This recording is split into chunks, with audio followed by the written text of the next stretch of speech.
Hello. So let's quickly get something done on equilibrium of forces. That is resolution of forces, equilibrium of forces, and all of that. So we quickly look at the explanations and I will take some examples. So follow this.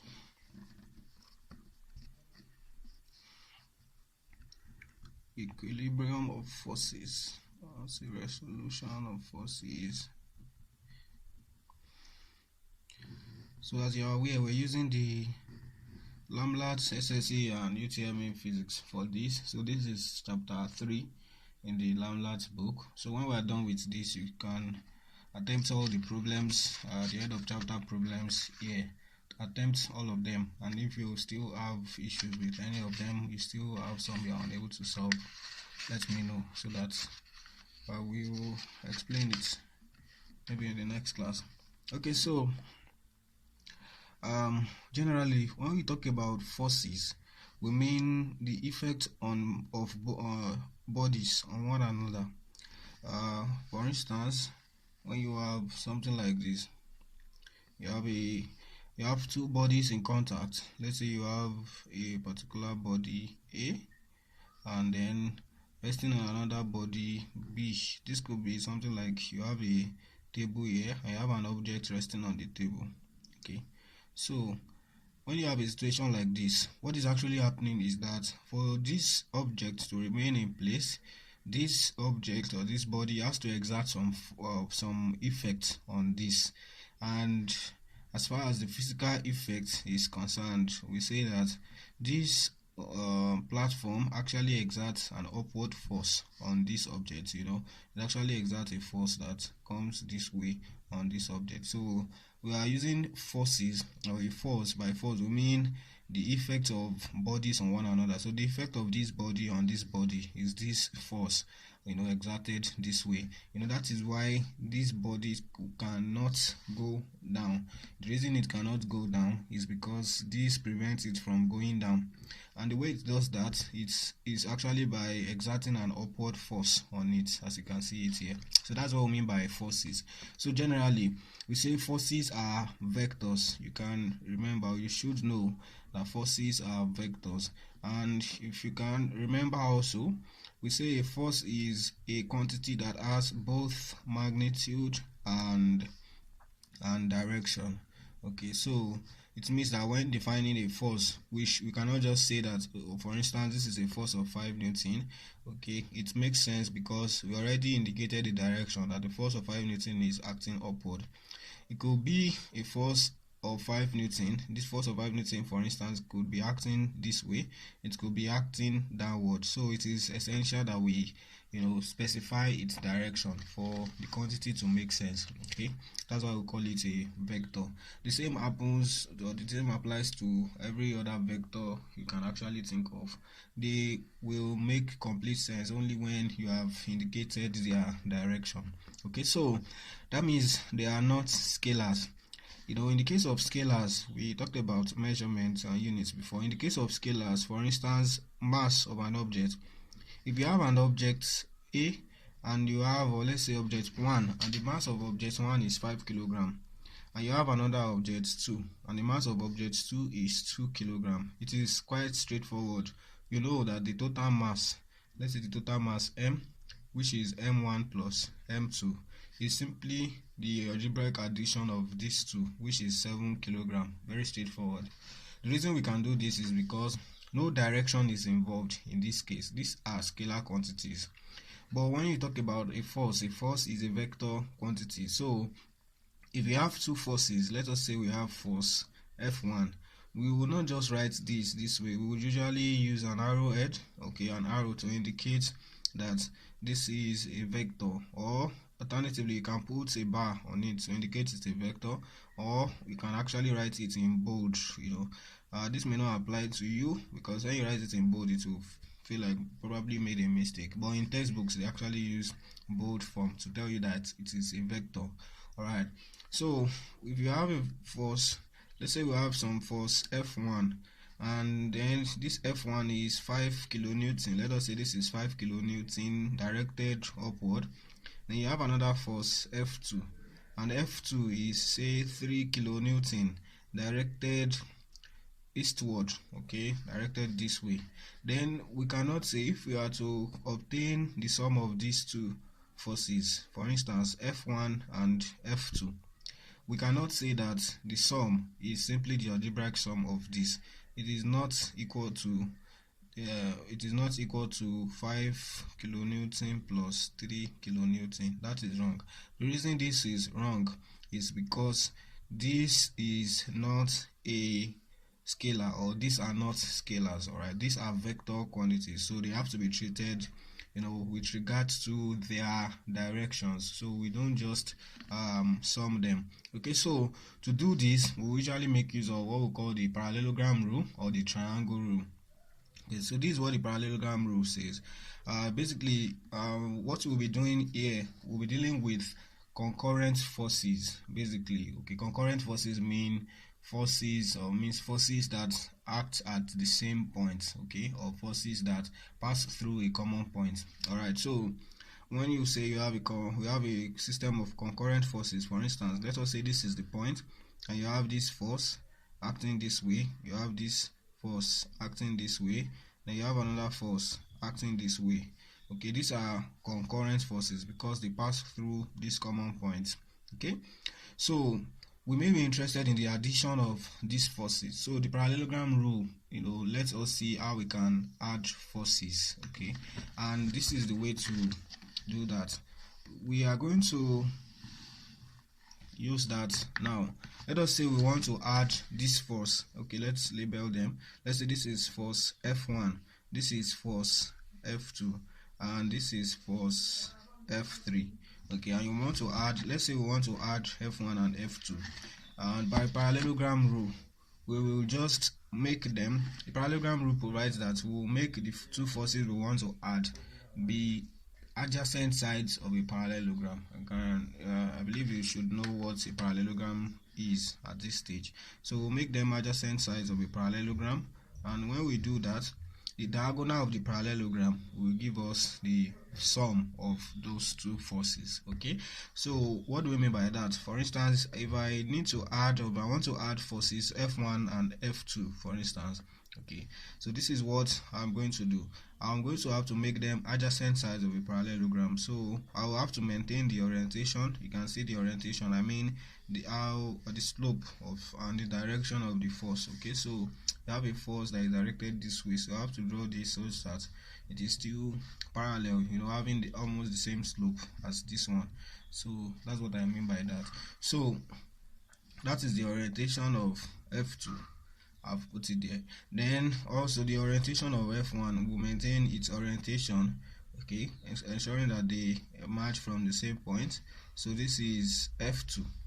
Then parallelogram rule provides that when we produce a parallelogram which has these two forces as its adjacent sides, okay, this is F1 and then this is F2, so we can produce a parallelogram which has these two as adjacent sides. So we go this way, pam pam pam pam pam. While drawing this, you have to ensure that it is parallel to this. Okay, so we also draw, and we have to project it from the tip of this one. Then we also draw from the tip of this, project to that place. We're going to have something like this, pam pam pam pam pam pam. Okay, so that is the parallelogram. So we already have the parallelogram. Obviously this side is parallel to this side, and this side is parallel to this side. Okay, that's what a parallelogram is, or the opposite sides are equal and parallel. All right, so the next thing is you extend this. Okay, that is, you draw the diagonal of the parallelogram. So the diagonal of the parallelogram is this. So this diagonal of the parallelogram is the vector sum of the two forces. So this is F1 plus F2. So this is the vector sum of these two. So we're going to always make use of this to get the resultant of two forces where necessary.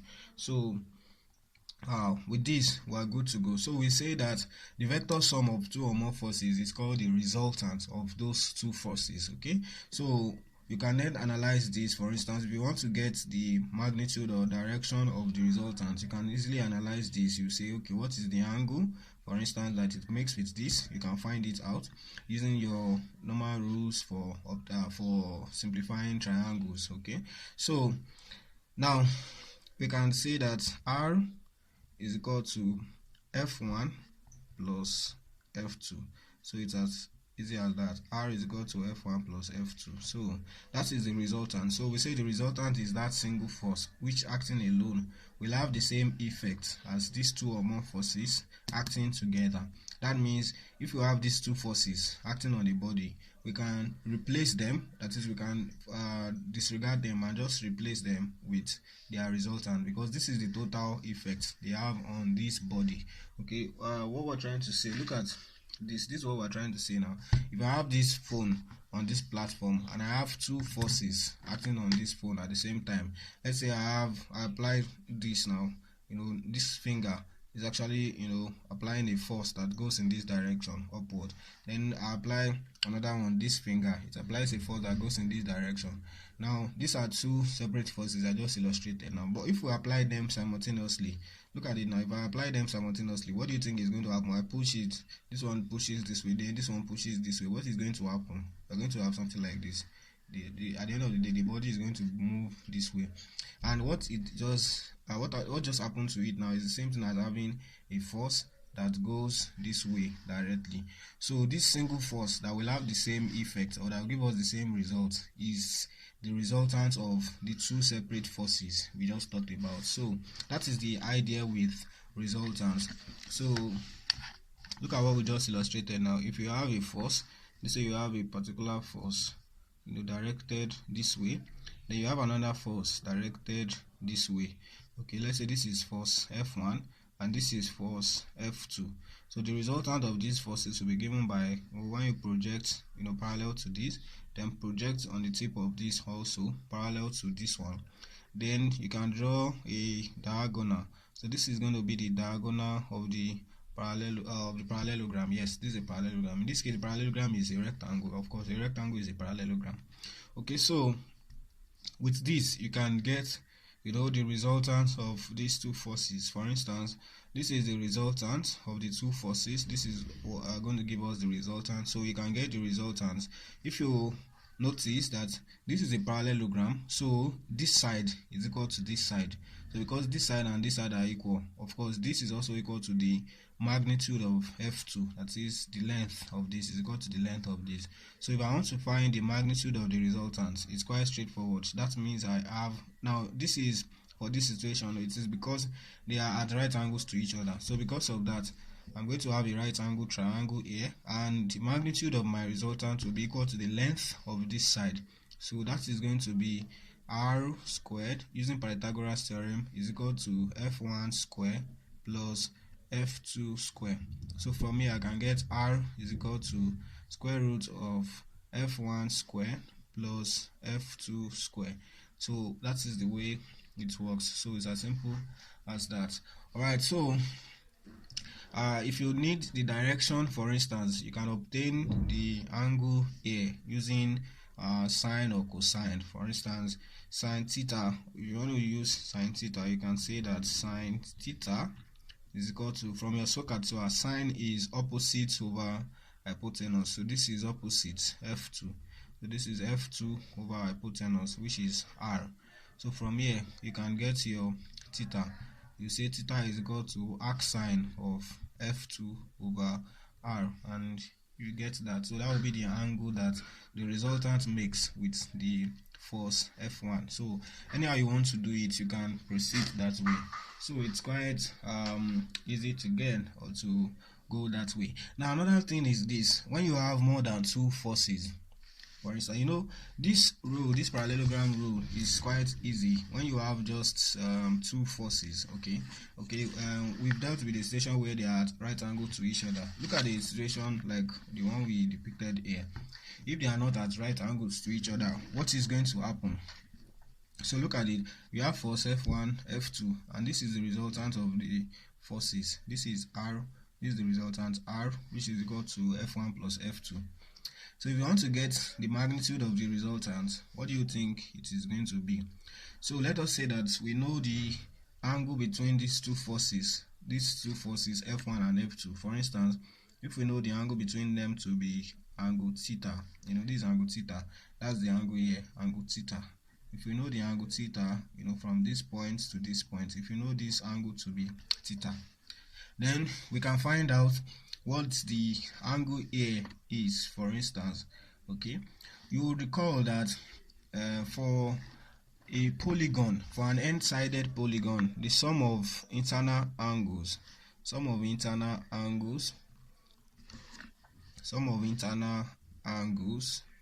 of an n-sided polygon, when you have an n-sided polygon, the sum of its internal angles is n minus 2 multiplied by 180 degrees. Can you remember something like this? So if you have, polygon means a plane figure. You have a plane figure with a closed shape rather. All right.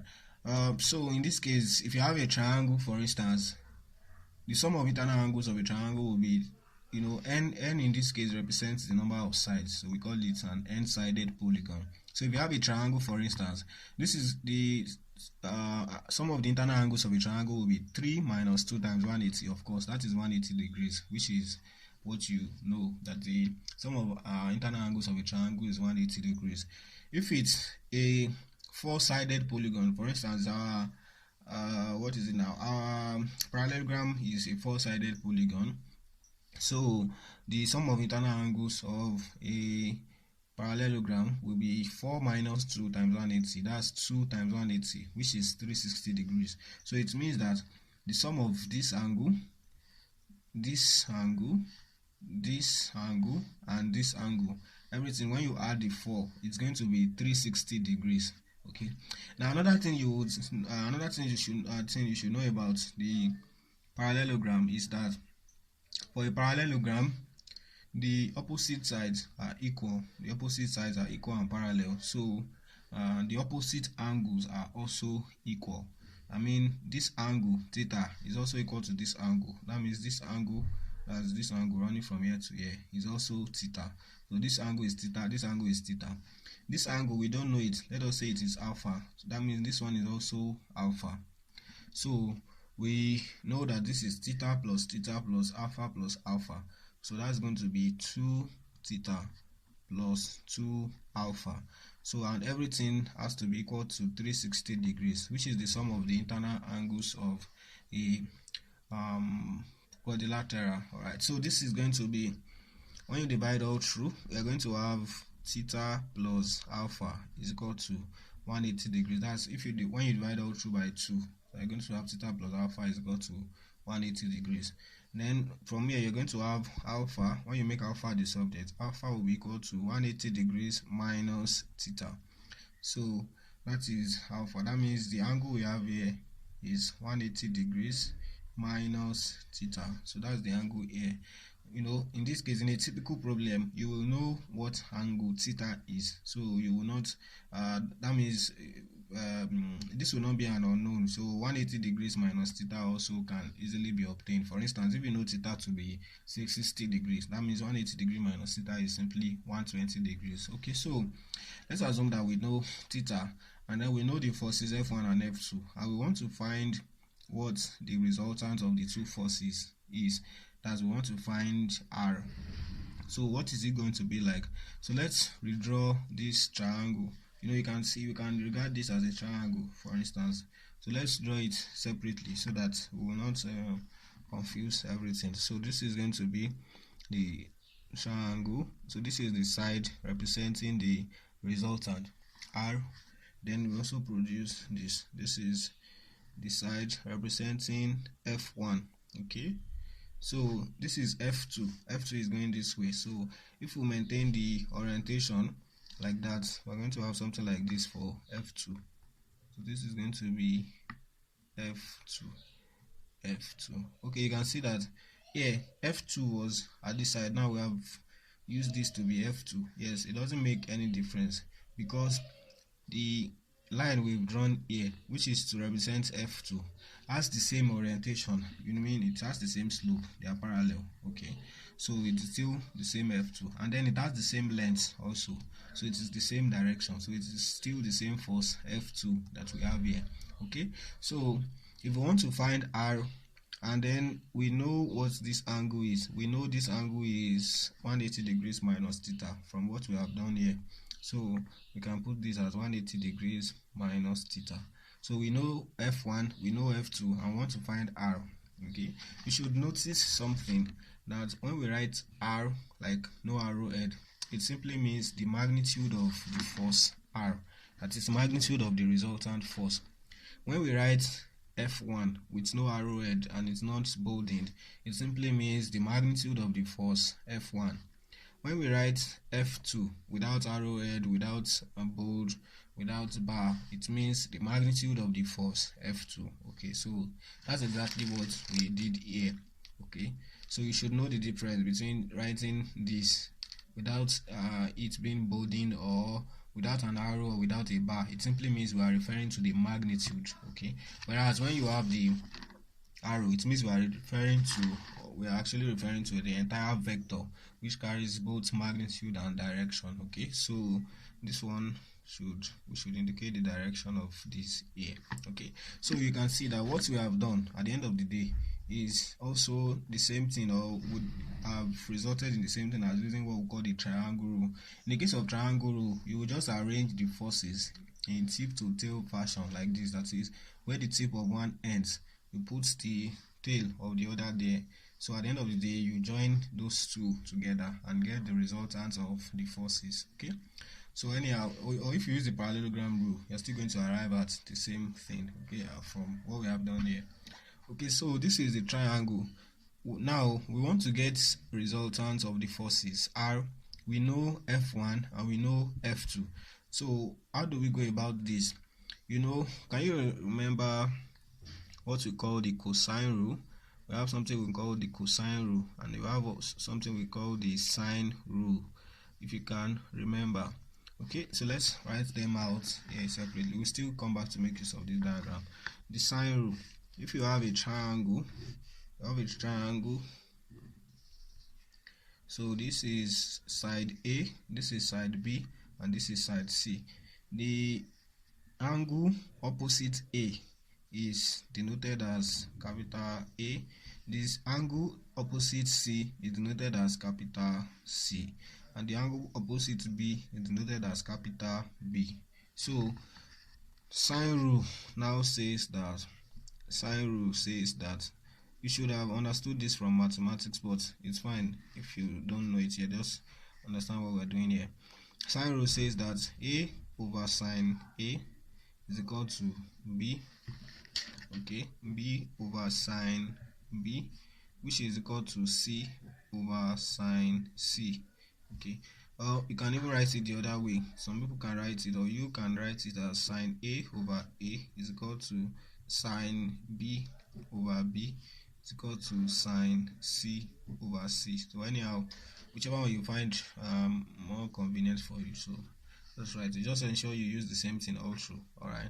So cosine rule says that for cosine rule we have A squared is equal to B squared plus C squared minus 2BC cos A, or B squared is equal to A squared plus C squared minus 2AC cos B, or say C squared is equal to A squared plus B squared minus 2AB cos C.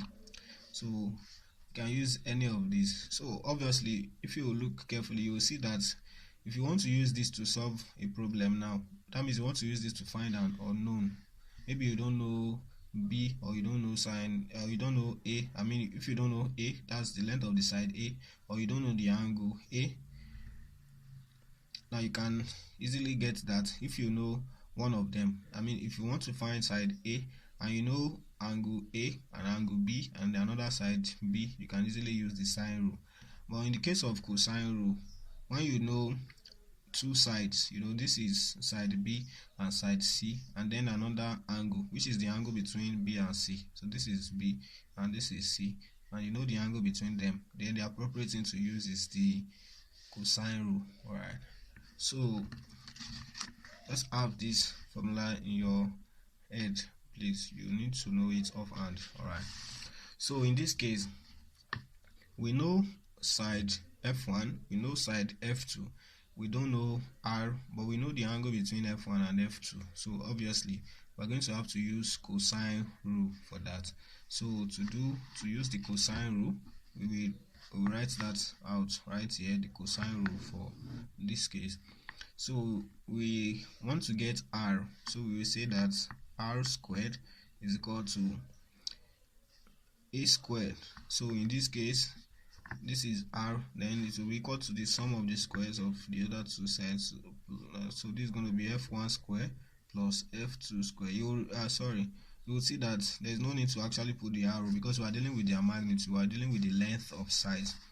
So minus 2 F1 F2 cos the angle between them is 180 degrees minus theta. Don't forget how we got theta. Theta is the angle between the forces F1 and F2. So that's the way to deal with this. So with this, we can proceed and say that R is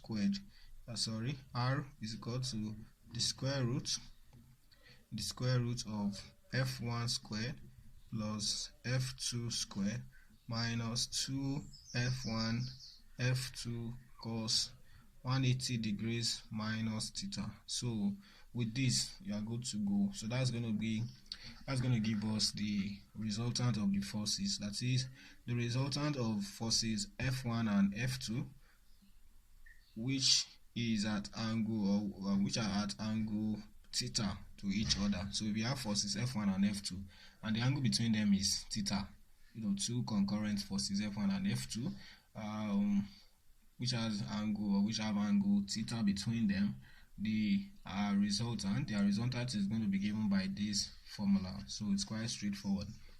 Then we can also simplify further, and the way to simplify further is by using this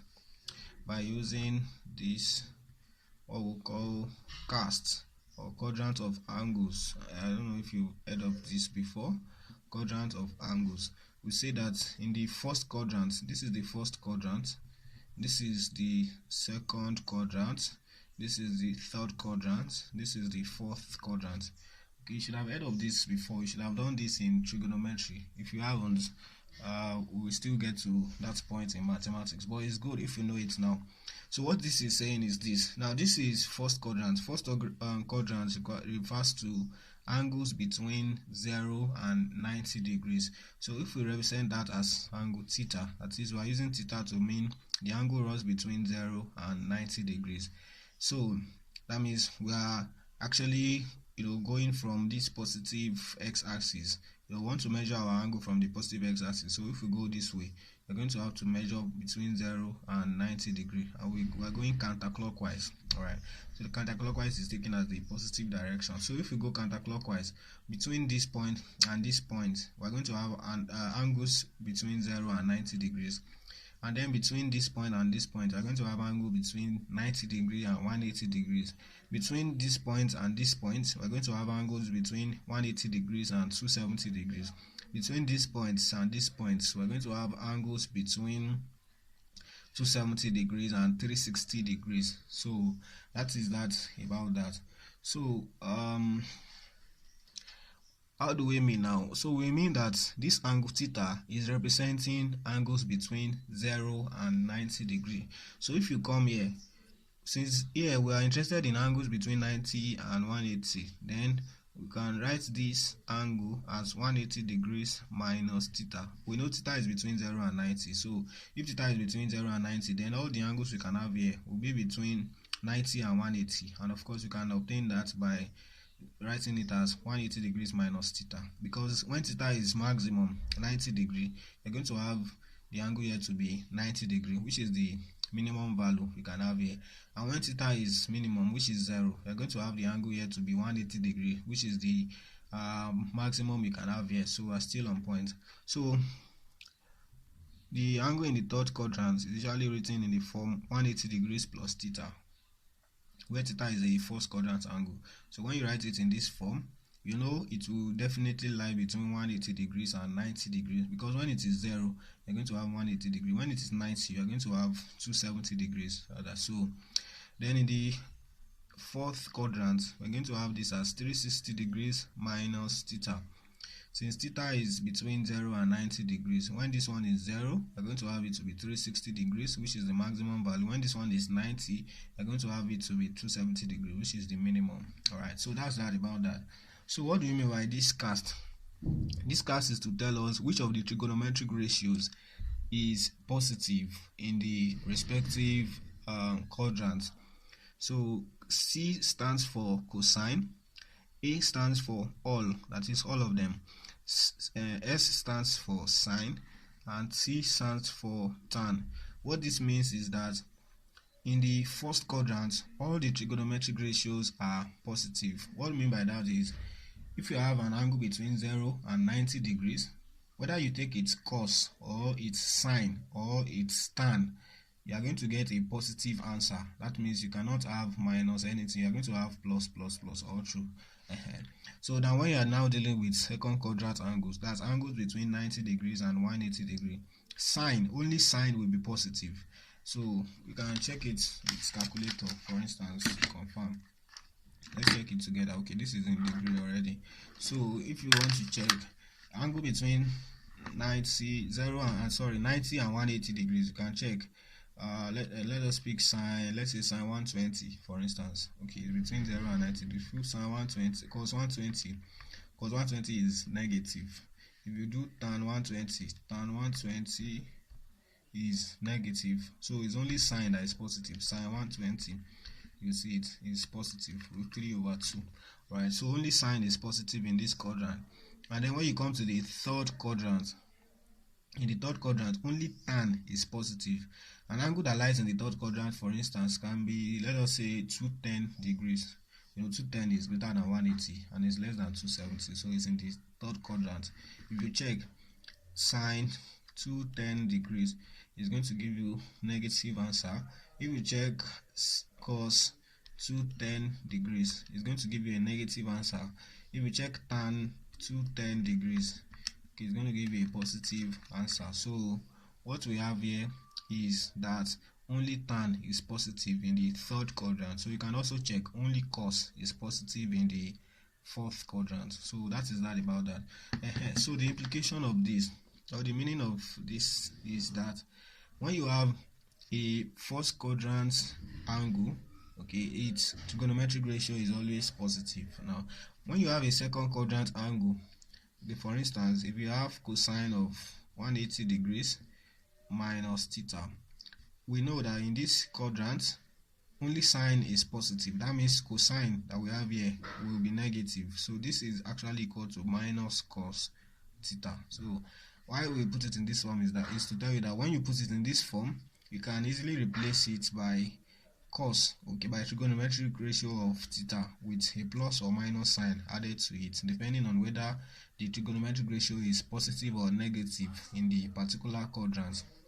So if you do something like let's say cos 180 degrees plus theta, for instance, 180 degrees plus theta is a third quadrant angle, and in the third quadrant only tan is positive. So this is cos, it is still going to be negative, so this is going to be minus cos theta. Alright, so if you do something like sine 180 degrees plus theta, for instance, sine is in the second quadrant. So in the second quadrant only sine is positive, so sine is positive here, so we're going to call this sine theta. So it's as easy as that.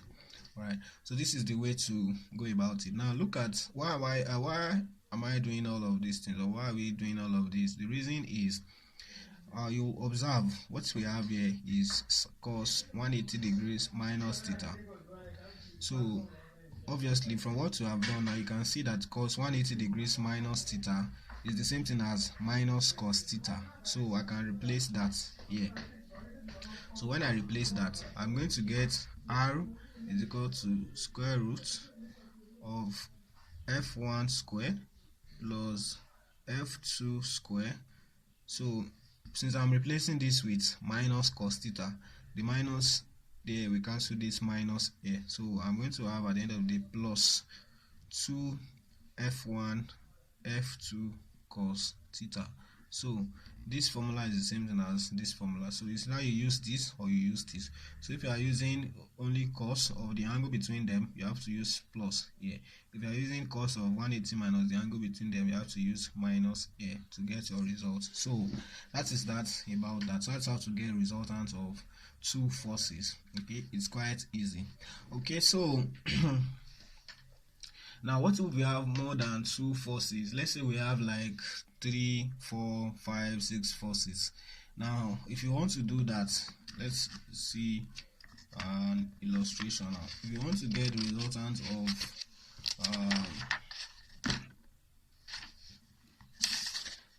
okay, I think we should work on an example on this so that you understand what I'm saying. Look at these two forces. Look at, say we have these two forces. This is force, let's say this is force of 10 Newton. Then we have another force right here, and this force is force of say 8 Newton, and then the angle between them is 60 degrees. So calculate the resultant of these forces. So we want to calculate the resultant of these forces, or we want to find the resultant of these forces. So obviously in this case we have our F1. You can pick any of them as F1. So our F1 is 10 Newton, as you can see. Our F2 is 8 Newton. Okay, and our theta, which is the angle between them, is 60 degrees. It will not always come as straightforward as this. So it may happen that you are given another thing. Maybe you are given something like this. The angle that this one makes with this side, you are given, and then you are also told the angle that this one makes with the vertical. So you just calculate the angles and arrive at what is the angle between the two. Okay, for you to solve this problem. All right. So we just interested in the magnitude of the resultant. So if you want to draw a diagram for illustration, we are going to have to produce a parallelogram, and to do that we will have to extend from the tip of this a line which is parallel to this. So we can go this way, get a line which is parallel to that. That means we have to draw further from that extension. So let's redraw it, let's reproduce it here, so you can visualize what I'm saying. Of course you're going to be doing OBJ exam in your post-TME, so you of course you should know how to draw the diagram, but in a situation like this you really don't need a diagram. You just use the formula directly and get your results. But I want to illustrate the diagram for you. Alright, so you have this is 10 Newton, then we have this which is 8 Newton. So this is the 8 Newton force, this is the 10 Newton force. So we want to get their resultants. We will have to extend from the tip of this a line which is parallel to this, so it goes that way. That is the line. And we also extend from the tip of this a line which is parallel to this, so we're going to have something like this going this way. So that is the line. Then the resultant of the forces will be this diagonal. So we draw this diagonal as the resultant of the forces. So this is the resultant we're talking about, resultant R. So for us to get the magnitude of the resultant, so we're saying this is 8 Newton and this one is 10 Newton. For us to get the magnitude of the resultant, that's the length of this, okay, compared to this, we're going to use that formula which we are already obtained. R is equal to square root of f1 square plus f2 square. We can use minus 2 f1 f2 cos 180 degrees minus theta. So we know what theta is, so we can use this, or we can say R is equal to square root of f1 squared plus f2 squared plus 2 f1 f2 cos theta. So this one is not 180 minus theta, it is cos theta, and this is plus. This one is 180 minus theta, so it is minus. All right, so that is that. So any one of them you use, you will get the same result. So we can do that together. Our f1 is 10, our f2 is 8, and our theta is 60 degrees. So we can put everything in this calculator, in the calculator directly, and get our result. So this is going to be 10. Okay, put square root. This is going to be 10 squared plus 8 squared minus 2 multiplied by 10 multiplied by 8 times 8 times 10, then multiply by cos 180 minus, so in this case our theta is 60, 180 minus 60, so that's going to give us 2 root 61, okay, which is 15.6. so we can have this as 15.6 Newton.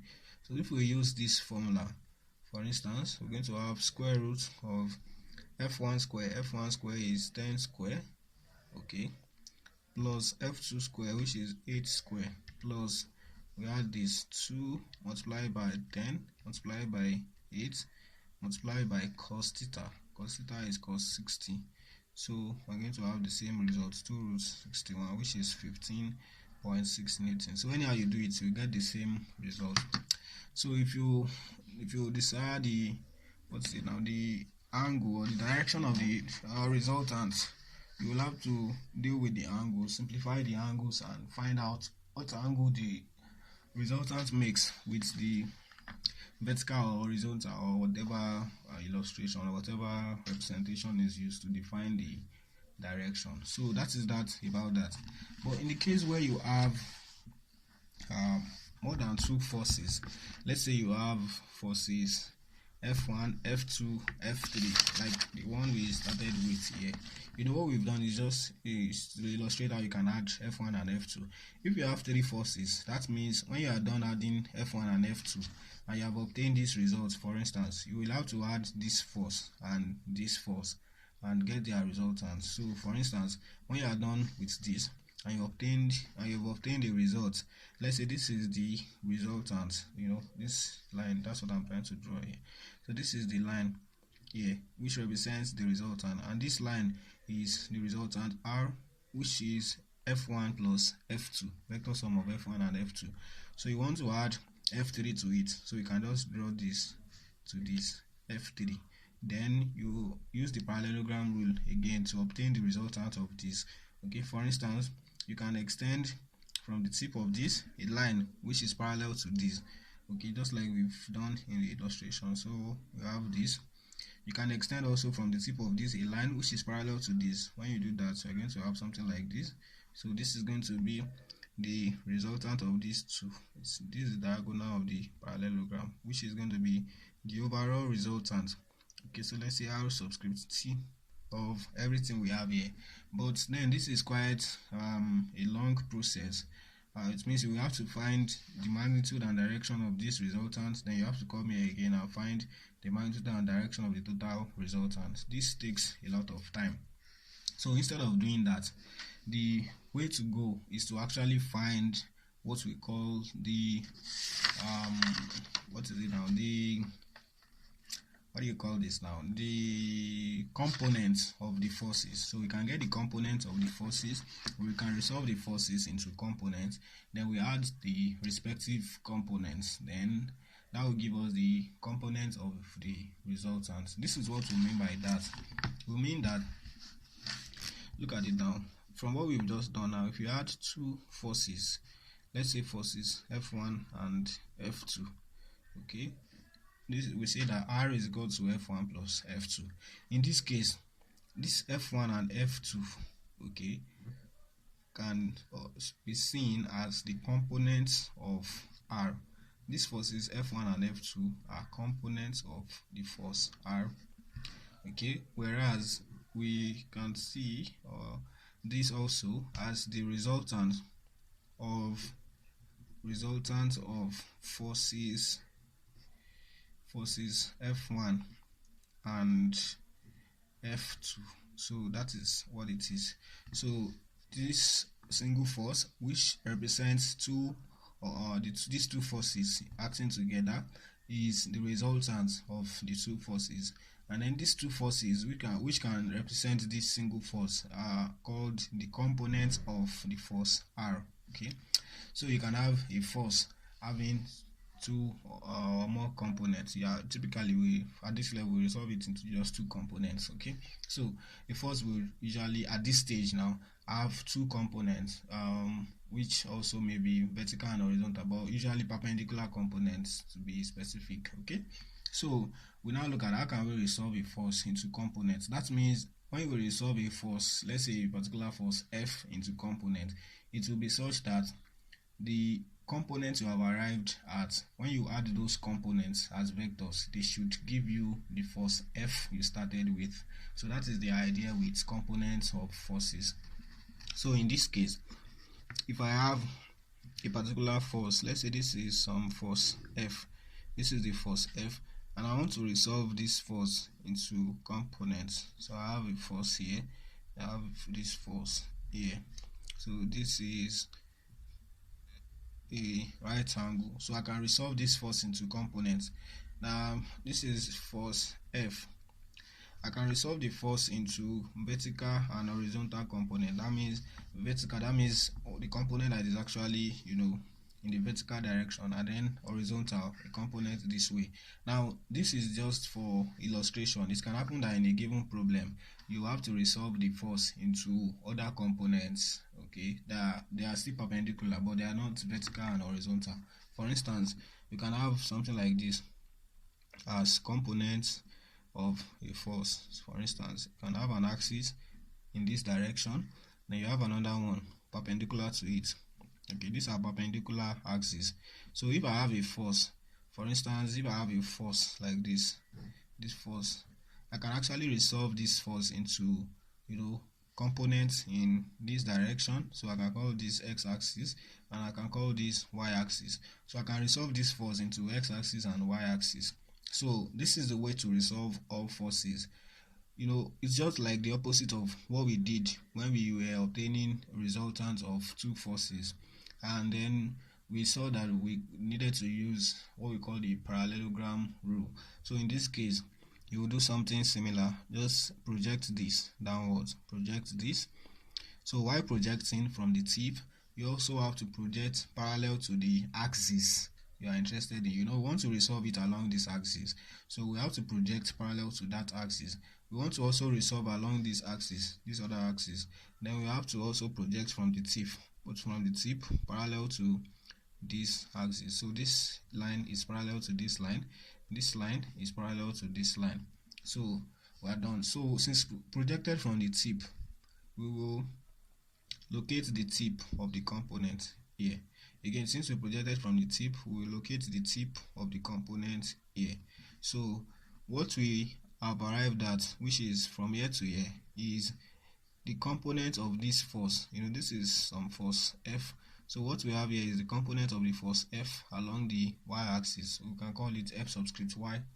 And then what we obtained on this side, which is this line drawn from here to here, is the component of this force along the x-axis. So we can call it F subscript x. So obviously you can see now this already gives us some parallelogram. Okay, so it is now as though we were adding forces Fy and Fx, and then we use the parallelogram to arrive at their resultant, which is F. So, but just that the difference here is that instead of starting with forces Fx and Fy, we've started with the force F and we've arrived at the forces Fx and Fy. So that is what we mean by components of a force. So what we have done now is to say that we have resolved the force F into components Fx and Fy, or say we have resolved the the force F into components along x and y axis. So that is the idea. So in this case also, for illustration purpose, now this is a typical situation of the forces or the components not being along the vertical and horizontal axis. In this case, the axes are perpendicular, but they are not vertical and horizontal. You know what vertical and horizontal means now? Vertical means it is straight this way, horizontal means it is straight this way. Of course, just like this, if you have a line, this is vertical, this is horizontal. the angle between them is 90 degree. So you may have something different, just like this. This is not vertical, this is not horizontal, but the angle between them is still 90 degrees. So they are perpendicular. That means they are at 90 degrees to each other. So the components we have gotten here, they are perpendicular. They are perpendicular components, and that is the way to get them. So it's quite easy to do that way. So either it is given as, or either the axes are given as perpendicular, as parallel, as vertical and horizontal components, like what we have here, as vertical and horizontal axes, like what we have here, or they are given as non-vertical and horizontal. That means you have them as oblique axis. You will still have to use the same principle. So in this case also, we have this force F, and we want to resolve the force. So let's say this is our x-axis and this is our y-axis. So we can resolve the force. When you resolve this force, the same way we did this one. So we're going to project from the tip of this, we're going to project downwards. So while doing that, we're going to maintain a parallel direction to this. We're going to project parallel to the y-axis, and also from here we're going to project parallel to the x-axis, and we go from the tip of this. So we're projecting parallel to the x-axis. So we go that way. Where this touches this is where you have the tip of the axis here. Put the tip. Where this touches this is where you have the tip of the axis here. So put that also. So you can then join them. So they emanate from a common point. So this is the point where this emanated. You can also join this. So they emanate from a common point. So with this, you already tell what the component here is. So we say this is component fx, and you already tell what the component here is. This is component fy. Alright, so with what we have done now, we have resolved the force F into components fx and fy. So that is what we call resolution of a force. So we have resolved the force F into components fx and fy. So how can you get the magnitude of the component? That's quite easy too. You may be interested, for instance, to know that this side from here to here, is the same thing as this from here to here. So the length of this side is also fy. They have the same length, they are equal and opposite. All right, so parallel and equal. Okay, so this obviously this and this actually form a right angle triangle. Okay, so you can apply your Pythagoras theorem. Okay, you can also apply you can also apply the trigonometric ratio.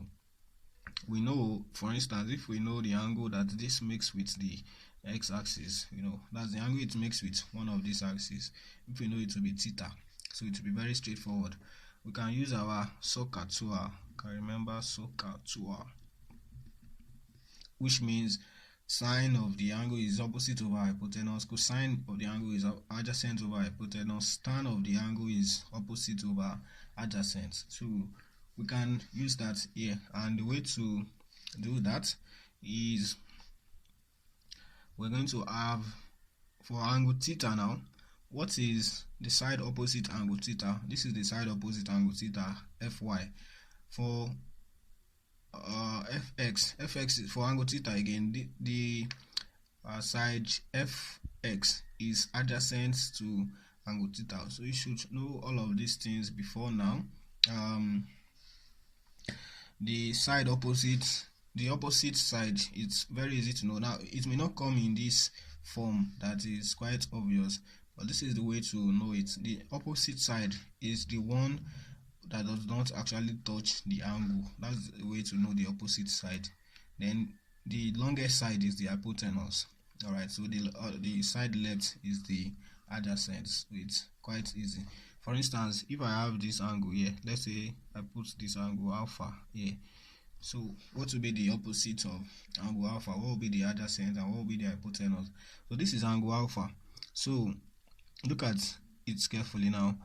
This angle alpha has this triangle, or this side in a triangle. We have this side, and this side. So these are the three sides involved for its triangle.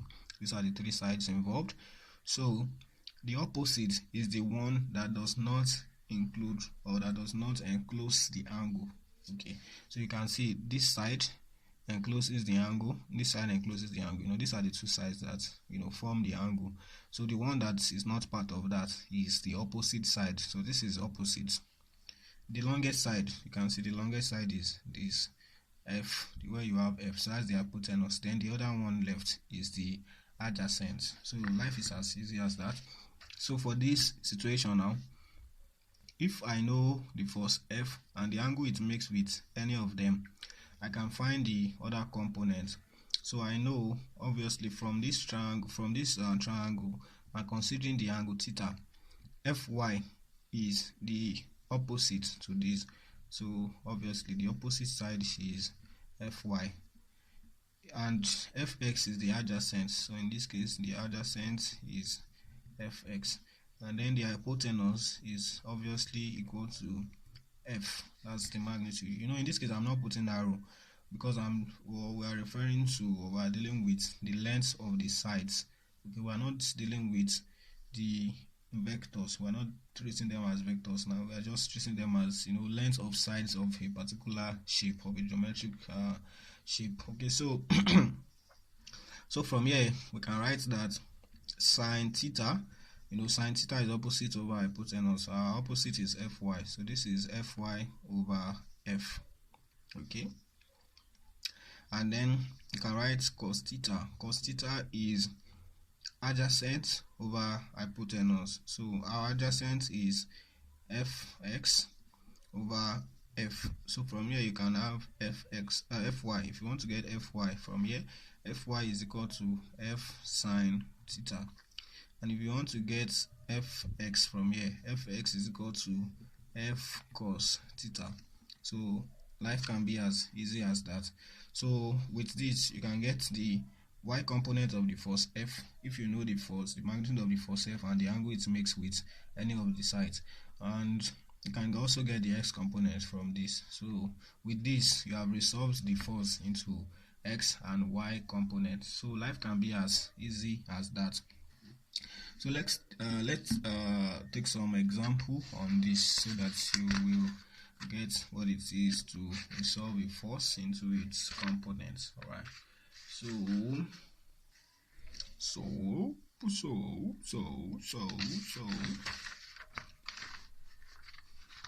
let us look into that. So look at this situation.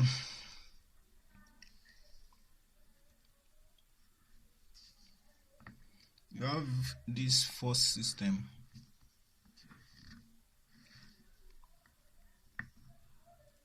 You have this, and this. So we're told that we have this one to be 10 Newton,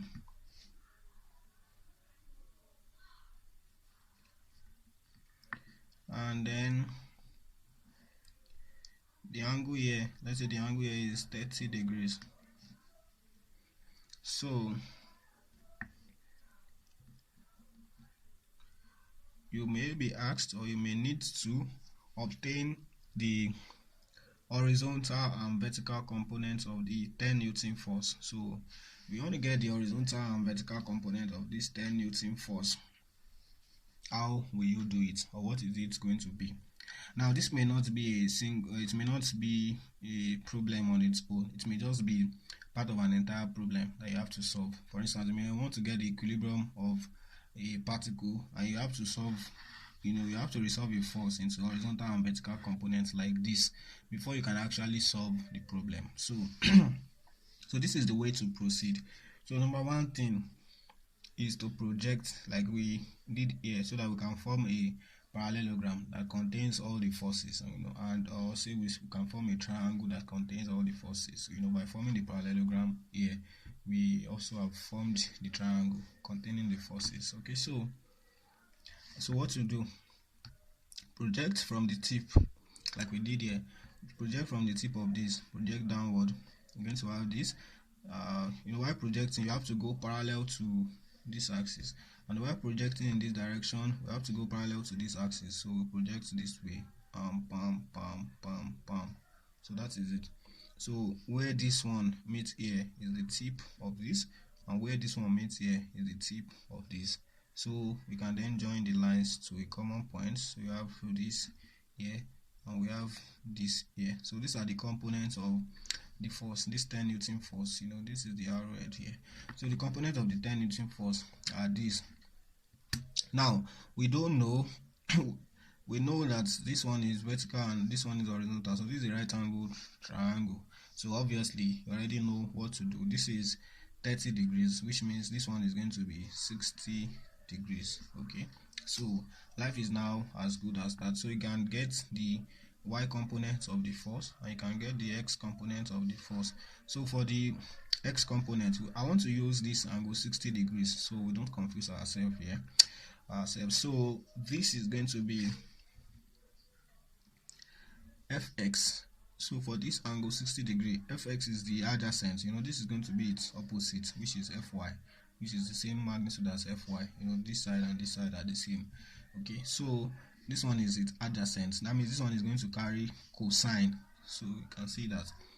Okay, so obviously just like we had it here, this one carried cosine, fx carried cosine. So anytime you have the angle it makes with the particular component, that component is going to carry cosine. Okay, so in this case my fx is going to be equal to 10 cos 60 degrees. Of course, cos 60 is sine 30.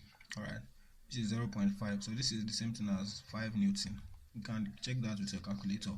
Then fy is going to be 10 sine. This is opposite and this is the same thing as this. So fy is going to be 10 sine 60 degrees. So 10 sine 60, sine 60 is cos 30, and that is root 3 over 2. So this is going to be 5 root 3 Newton. So that is the way to go about that. So with this, we have successfully resolved this 10 Newton force into horizontal and vertical components. So it is what it is. So that is that about that.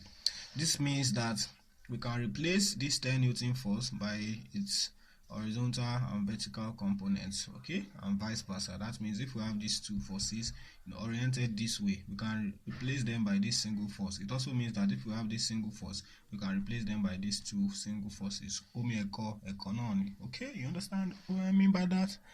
I mean Omi Eko is Ekononi. Okay, I mean that Omi Eko is Ekononi. Alright, so okay, so that is how to resolve forces. So why are we doing all of this? Don't forget, hope you're still following. What we are doing all of this is because we may need to get the resultant of 3 or more forces, and it will not be economical, it will not be a wise decision, it will not be a good time management decision to begin to use parallelogram to solve them in twos. Okay, so it's better we have a method that can actually sort everything for us. So what we do when we have a situation like that is when we have 3 or more forces, is we will resolve each of the forces into horizontal and vertical components. So when we have resolved the forces into horizontal and vertical components, we can now add the respective components. So this is what I mean by that. Look at this. For example, let us take an example on this so you understand what we are talking about.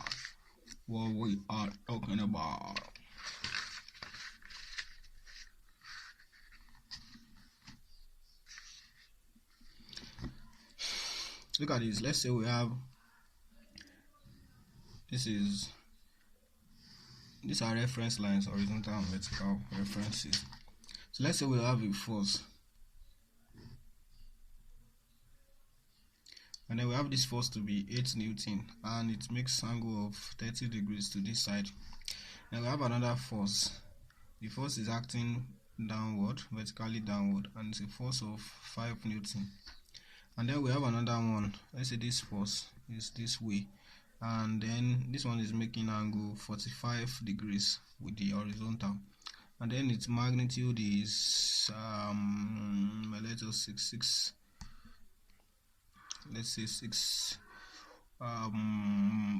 root 2 Newton. All right, So this is 6 root 2 Newton. This one is 5 Newton. So we have all these forces, the three of them like that, acting at a point. I want to get the resultant of these three forces. How do we go about it? So instead of adding this and this first, we can actually say, okay, 8 Newton and 5 Newton, we add them, using our parallelogram rule, and keep the results, and then add the results again using the parallelogram rule to this, and then put the result together and get our final answer. But that will be a sort of waste of time. So what we do, since we now know how to resolve forces, is this: we will put this together. So we say, okay, this is the x-axis and this is our y-axis. So what we now do is to resolve each of the forces into horizontal and vertical component. That is, to resolve them into x components and y components. So for this 8 Newton, for instance, using our illustration, we project parallel to the y-axis, we go this way. Parallel to the x-axis, we go this way. So the component along this will be this, and the component along this will be this. So for the 8 Newton force, this will be its x component and this will be its y component. Now the 5 Newton force cannot have an x component since it is just in the y direction, so we don't need to resolve that one. It's already resolved, it's already in the coordinate direction. Alright, then for this 6 root 2 Newton force, we have to project. When you project, you're going to have something like this. Project, you're going to have something like this. So its component here will be directed this way, its components here will be directed this way. That means you have two components, at this point, which is fine. Alright, so you can get those components. So what we do is this: we want to get a particular force R, which is the resultant of these three forces. Okay, permit me to say that this is force F1, and this is force F2, and this is force F3. So basically what we want to do is we want to get the resultant of forces F1, F2, and F3. That's, we want to add these three forces vectorially. So instead of going through all the complex details, what we will simply do is that, since this is a vector sum, we can write this as R is equal to, so F1, for instance, we can resolve F1 into x component and y component. So if I do that, I'm going to have this as F1i plus F1j. Okay, let's say this is going to be F1x. Okay, to tell you this is x component of F1, and this is F1y to tell you this is the y component of F1. I hope you know what we mean by this I and j. This I and j is to tell you that, okay, I is the unit vector in the x direction. So it is to tell you that when you add I to a particular number, for instance, if I write 5 Newton I, this I is to tell you that its direction is in the positive x direction. Okay, so that's what this means. It's a unit vector that denotes direction. Okay, j is also a unit vector that denotes direction. J tells you that the F1y here is directed in the positive y direction. Okay, or point in the positive y direction. Alright, so that is that. Then plus F2, so I can do the same thing for F2. I will say F2xi plus F2yj, then plus F3, so I will say this is plus F3xi plus F3yj. So that is the way it goes. So now it means if we collect like terms, like terms, I mean all the ones that carry I, we can put them together. So if we do that, we're going to have F1x plus F2x plus F3x. Can put all of them together and put I. That means everything will be in the positive x direction. Then plus, then we add all the ones that carry j. F1y plus F2y plus F3y. So put all of them together and add j. So that is that about that. So this is going to be the resultant. So basically what this means is that we can get all the components, okay, in the x direction. That means you get the x component of this, the x component of this, the x component of this, add all of them together. We can also get the y component, okay, of each of them and add everything together.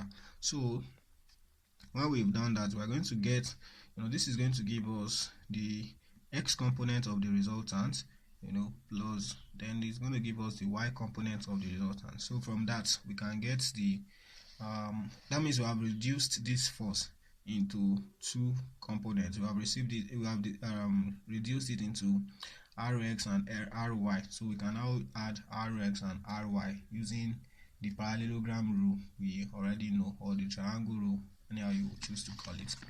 Okay, so how do we proceed now? So we're going to resolve this one. So if you resolve f1, obviously we're going to have that. So I can just get my Rx directly. So Rx is going to be this. Rx is representing f1x plus f2x plus f3x. Ry is representing, Ry simply means the y component of the resultant. It's representing f1y, f2y, and f3y, everything added together. Alright, so Rx in this case is, so I will go, Rx is going to be equal to f1x plus f2x plus f3x. So let's add them. So when we add them, we're going to have, what is f1x? That's the x component of f1. So that is going to be 8 cos 30 degree. You know why it is cos now? Because it is the side to which this 8 Newton makes the angle 30 degrees. Okay, so from what we have done, previously when I explained the previous page. So if you still don't get that, you can go back to the previous page. So this is going to be 8 cos 30 degrees. So it can be positive or negative, depending on whether it is pointing in the positive direction or in the negative direction. So obviously this one is pointing in the positive direction, as we already established with the arrow direction, with the arrowhead direction. Okay, so that is that. Then plus f2. This is our f2. So the x component of f2, that will be 6 root 2 cos 45 degree. You know why it is cos now? This is its x component, and and the force makes angle 45 degrees with its x component. So that's going to carry cos. Okay, and is that going to be positive or negative? Obviously you can see the arrow is pointing backwards, so that's going to be negative. So it's going to be plus minus 6 root 2 cos 45 degrees. So that's the way to go about that. Okay, then plus the last one, f3. So we can see f3 does not have an x component, as you can see, because it's at right angle to the x direction. So since it's at right angle to the x direction, it's going to be something like 5 cos 90, for instance. Cos 90 is 0, so it doesn't have any x component. Okay, so this is simply 0. Alright, so that's going to be the x component of the resultant. So what is 8 cos 30? Cos 30 is root 3 over 2. So this is 4 root 3 plus, so this is cos 45. Cos 45 is 1 over root 2, or root 2 over 2. 1 over root 2. So when you do that here, it's going to give you minus 6. Okay, so what you have here is simply 4 root 3 minus 6. So everything here in Newton. Okay, so that is that about that. You can also get your Ry. Ry is equal to f1y plus f2y plus f3y. So this is f1y plus f2y plus f3y. So that is that about that. So from here you're going to have to obtain the respective components, and slot them here. So f1y, that's the y component of the f1 force. That is going to be 8 sine 30. It is this side now. This length here is the same thing as this length here. So what you have here is 8 sine 30. This one was 8 cos 30. So this one is 8 sine 30. So I have 8 sine 30 degrees. Now plus f2y. So this is f2. So the y component of f2 will also be in this direction, and it will be sine. It will be carrying sine 45, and that is going to be, it's going to be positive also, since it is pointing in the positive y direction, just as this was pointing in the positive y direction. So this is going to be plus 6 root 2 sine 45 degrees. Okay, and the next one is this F3y, that's 5 Newton, and the 5 Newton is pointing downward, so that's going to be minus 5. You know, it's just like it's making angle 0 degrees with the y-axis, so sine 0, cos 0, that's the angle it makes with the y-axis, is going to be still 1, alright, or you say sine 90, okay, it's still going to be 1. Alright, so that is that about that. 8 sine 30 is 4, then 6 plus 6 root 2 sine 45. Sine 45 is 1 over root 2. So 6 root 2 sine 45 is 6. Then minus 5. So 4 plus 6 is 10. 10 minus 5 is 5. So what you have here is 5 Newton. So that's the y component. This is the x component. So that means you are good to go. So what have we been able to do now? We've been able to reduce this system that contains 3 forces into a system that contains just 2 forces, in the one in the x direction and the other in the y direction. So if we want to get the resultant of these two, you know, we have to worry about whether this is positive or negative. 4 root 3 minus 6, 4 root 3 minus minus 6, so that's 0.928. It's positive. So we can now put the two resultants together. That means we're going to have this and this. So the two of them are positive. So in the y direction I have 5 Newton. So this is going to be 5 Newton. Then in the x direction I have this result, which is 0.92. So this is what I have here, which is 4 root 3 minus 6. So at the end of the day, I can now add these two. So I add this and this. When I add them, I'm going to get the resultant of the 3 forces. So this is the resultant of the 3 forces. So I'm interested in the length of this. So if I want to get its length, it's just going to be given by Pythagoras theorem. You know, this side is equal to this side.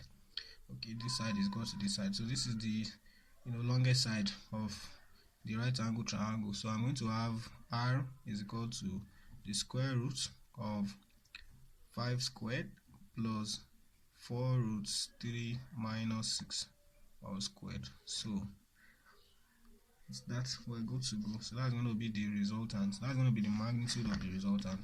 So if you're interested in the direction of the resultant, you can obtain this angle theta. You already know this is adjacent and this is opposite. So you can use tangents.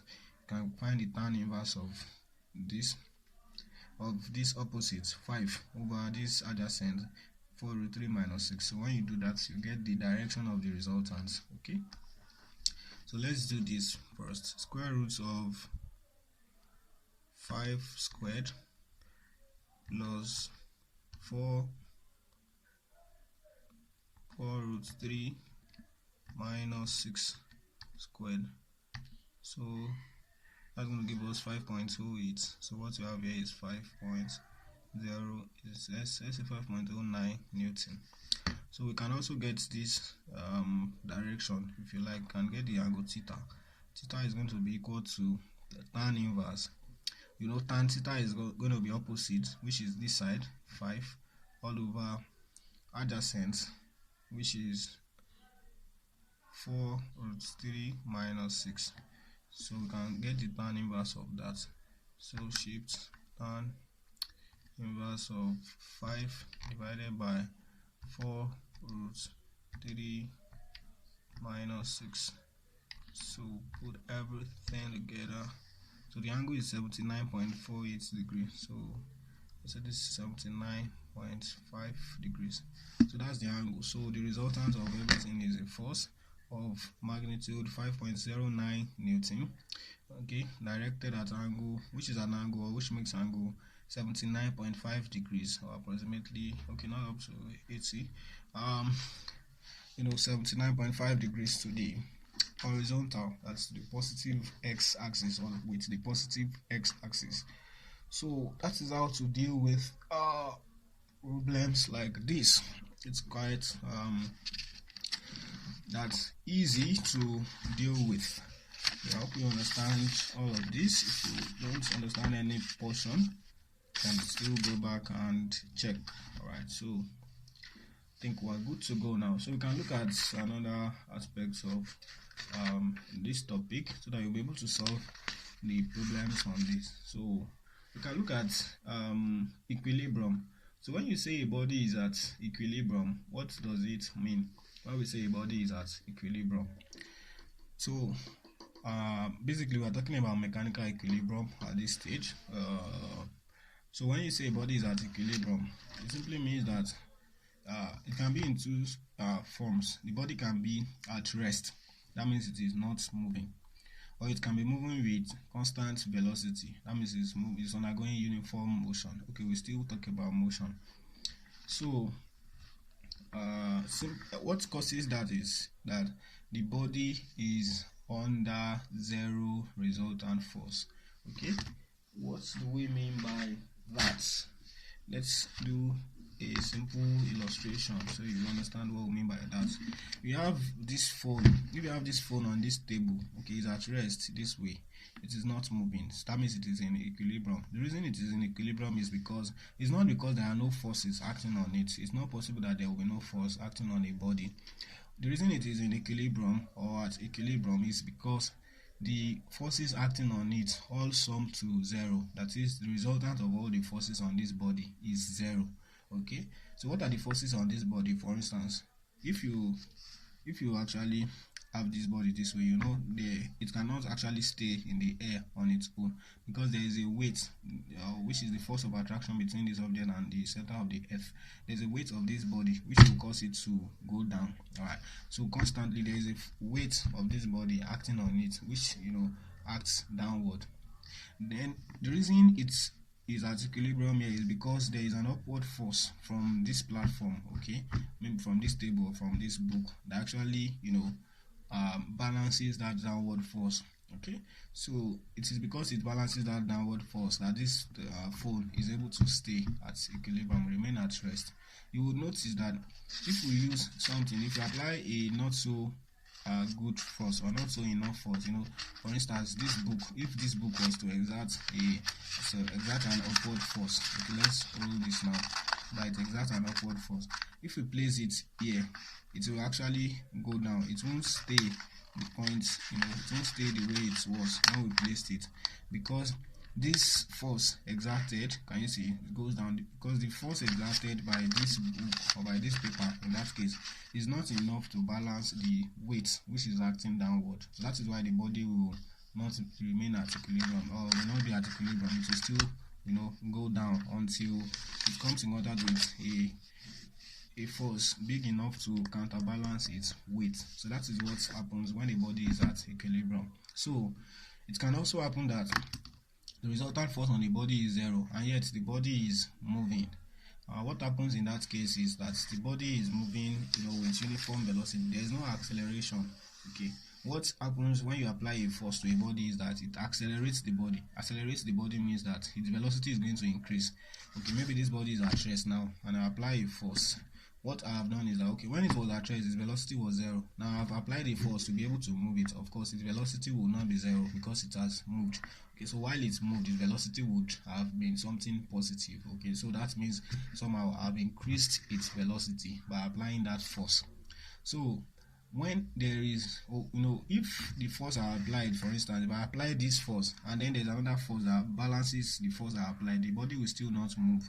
Okay, now the reason the body moved was not because a force was applied, it was moved because there is an unbalanced force acting on that body. That means this force is acting this way and there's no opposition to it, there's no force to counterbalance its effects, therefore the body just moves. All right, so when it happens that the forces acting on the body are all balanced out, then the body is in equilibrium. So when the body is in equilibrium, the resultant of the forces on that body is zero. So that's one thing, that's one condition for a body to be in equilibrium. The resultant of the forces on that body will be zero.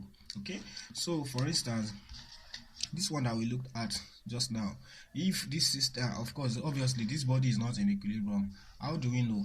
Of course, the body will be at this point. You know, we're using this to represent forces acting at this particular point. This point can represent anything. It can represent a phone, for instance. If I have this phone on this platform and I have a force acting this way, I have a force acting, I have another force acting this way, all acting on this body. So that is what this actually represents.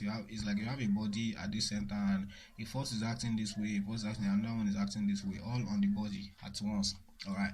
So obviously, for this body, we can see from our analysis that the body cannot be at equilibrium. How do we know it cannot be at equilibrium? Because the resultant of the forces on it is not zero. You know, if the resultant of the forces on it was zero, we would be rest assured that the body is in equilibrium, or in this case it is not in equilibrium. All right.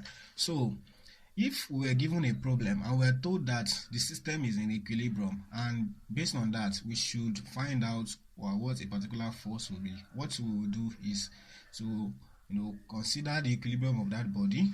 Okay, consider the resultant of that body, and then we equate the resultant to zero. So when we equate the resultant to zero, we will see what happens. All right, so that's number one condition for the equilibrium of a body, and it's a sufficient condition when you are dealing with a particle. That means you are dealing with an object that is represented by a single point. Okay, for instance, I can represent this object by a single point if all the forces acting on it are concurrent. So when you are dealing with a system of concurrent forces, the condition for equilibrium is that all the forces acting on that body must have a resultant of zero. But if you are dealing with a non-concurrent forces, that means the forces are not acting at the same point. For instance, if they don't have the same, their line of action don't intersect. Okay.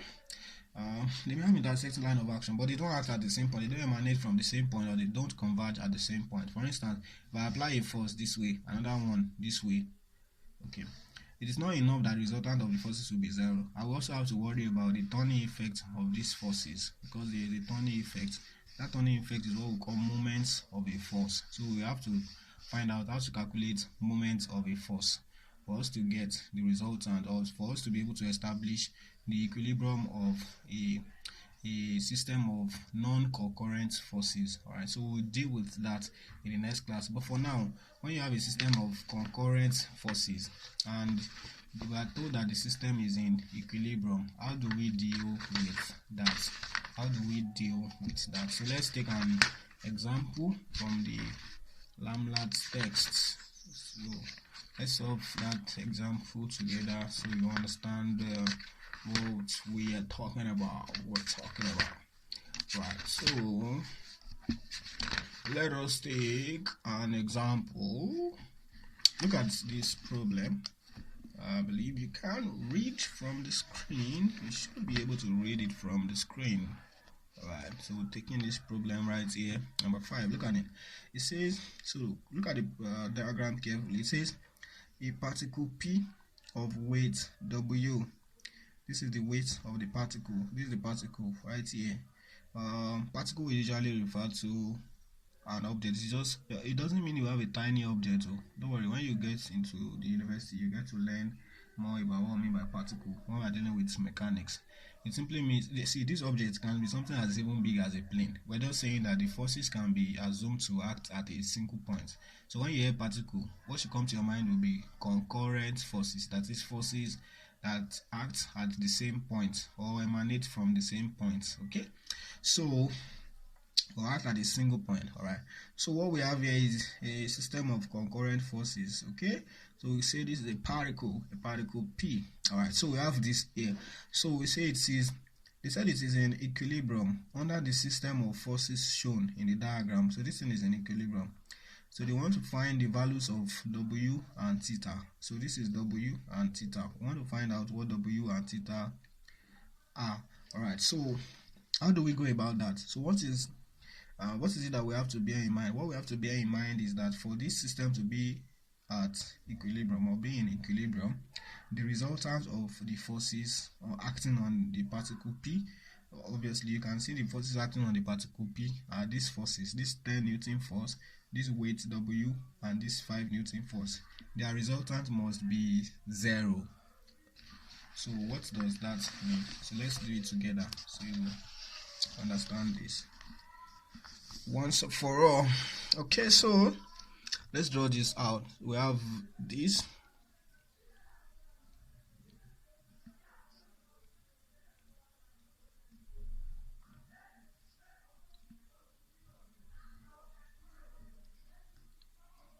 and then this.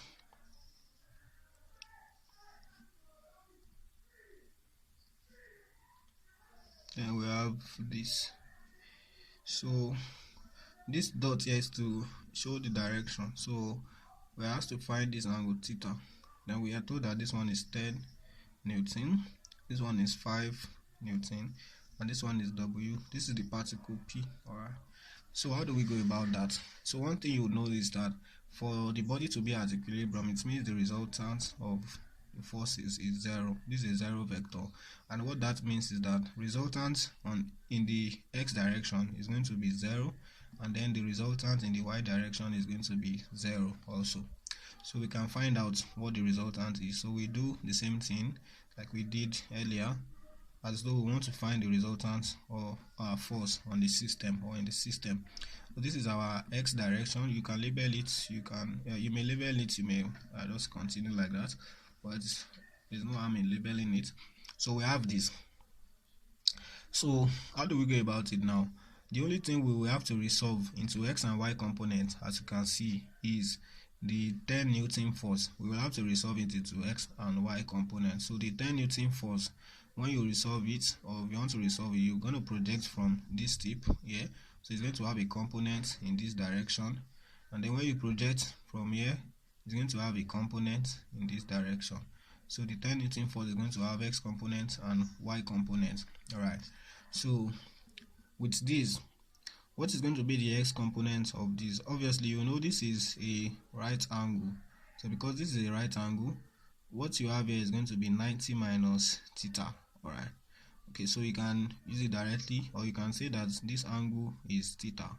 You know, what do you call this now? They are corresponding angles. Are they corresponding angles or alternate angles? Okay, whatever, but it's obvious that this is angle theta. So this is angle theta. This is 90 minus theta. Alright, so if you want to get the y component of this 10 Newton, let's say it's f subscript y, and the x component of this 10 Newton, let's say it is f subscript s.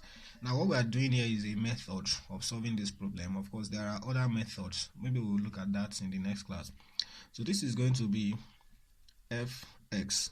So fx is going to be equal to, so we're dealing with this angle theta. So for this angle theta, the side opposite it is this, which is fx. So fx is actually opposite, and that is going to carry sine. So fx is actually 10 sine theta. We don't know what theta is, so let's just leave it this way. And then fy, okay, I hope you can see this.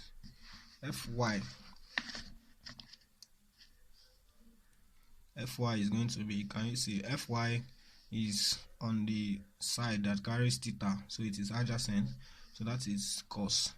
It's going to be 10 cos theta. Alright, that is very clear. Okay, so we know that Rx is going to be 0. That's the resultant of forces in the x direction is going to be 0. So based on that, since we know that Rx is 0, because the body is in equilibrium, that is why Rx will be 0. So what will be the resultant of forces in the x direction? You know, we're going to add the x component of all the forces. So the x component of this one is, so this tells us, or this means, or this implies that our x component, which is fx, which is 10 sine theta, okay, plus the x component of this, of course, the x component of this one is 5. It has only x component, it doesn't have y component. Its y component is 0. So its y component is 0. So its x component is 5, and it is negative. Why? Because it is directed in the negative x direction. You know, unlike this, which is directed this way. This one is directed this way. Okay, so this is going to be minus 5 plus the x component of w is 0. So this is 0. So everything here must be equal to 0. Why must everything be equal to 0?